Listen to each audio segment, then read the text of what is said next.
dầu kia anh này biên loạn khơi na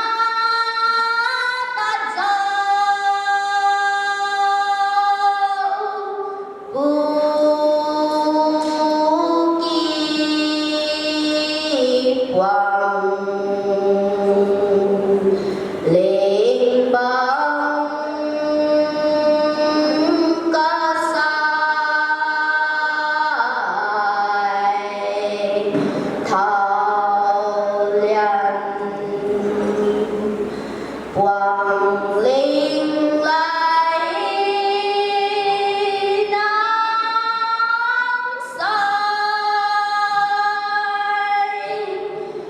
gai khoan nó đai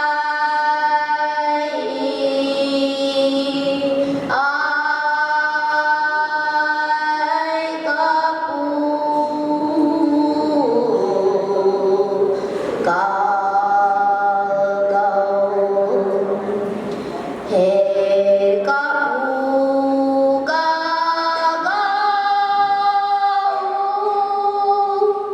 luôn niềm mộng vui đại na nằm sai gai khoan nó đây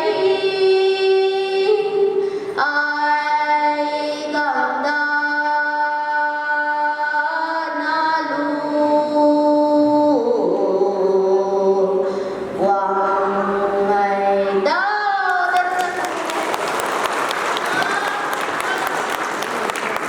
Chào các cô,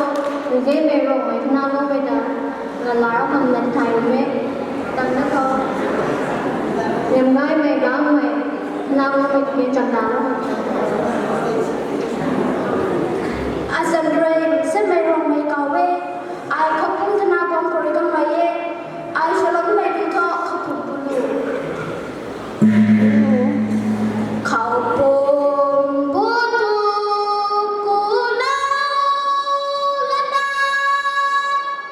mà ngồi đuôi cô in ta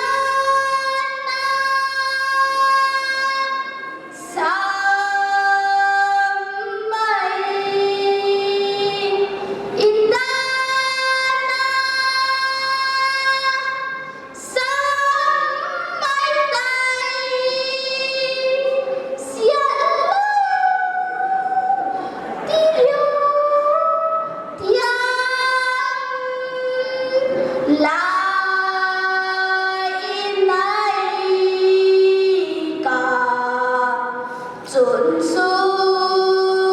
sám vui loài màn sai khang mô kỳ tươi bắc kinh buôn lên đô rian mặn màn chắc khang buôn câu la